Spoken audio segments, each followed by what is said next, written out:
Magandang hapon din, Habiba. Sa ating balita, isang panibagong low pressure area ang binabantayan ngayon sa loob ng Philippine Area of Responsibility.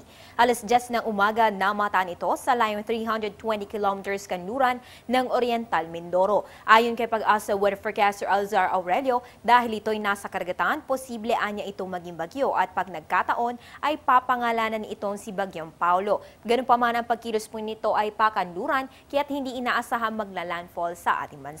Ayon sa inilabas na weather advisory na Pag-asa, ang low pressure area at ang southwest monsoon ay magdadala ng maulap na kalangitan na may light to moderate rains at thunderstorms sa western section ng southern Luzon at western Visayas. Magiging moderate to occasional heavy rains at thunderstorms naman pagdating sa mga probinsya ng Mindoro at sa northern Palawan kasama na ang Coron Island. Abiso po ng Pag-asa, mag-monitor ng weather updates at maging alerto sa mga posibleng pagbaha at landslides.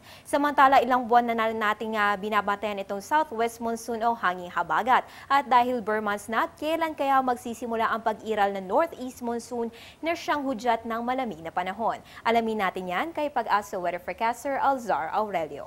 Mga araw nito ay habagat pa rin, pero nakita namin na may epekto na ito habang papalapit ang transition period. Kung kailan papasok yung amihan or northeast monsoon, kung saan yung malamig na panahon mula sa China na aabot dito sa ating bansa pagdating ng mid-October. Sa usaping astronomiya naman mga kababayan, nagsimula na nga ang autumnal equinox noong September 23. Ang salitang equinox ay salitang Latin na ang ibig sabihin ay equal day and night. Dahil dito inaasahan na ang mahahabang gabi sa Pilipinas sa mga susunod na araw. At sa nalalapit na rin na pagdating ng amihan, mararamdaman na rin natin ang malamig na simoy ng hangin na lalo natin na-enjoy sa ating Kapaskuhan. Magbabalik ang ating ulat panahon makalipas ng isang paalala. Teng, ang package. Ma'am, sabi ng Air 21 on the road na. Ano, Teng? Ang package. Ma'am, sabi ng Air 21 na receive na. Okay, very good.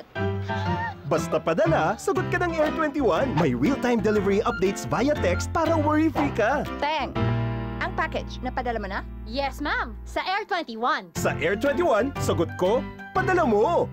Maging una sa ulat panahon, please follow us on Twitter, like us on Facebook at bisitahin ang aming website. Antabayanan na rin ang susunod na ulat panahon ni Weatherman Harry Bayona mamayang alas 3 ng hapon. At dyan ang pinakauling balita mula dito sa Pag-asa DOST. Ako po ang inyong Weather Girl April Enerio para sa Telebisyon ng Bayan. Balik sa iyo, Habiba.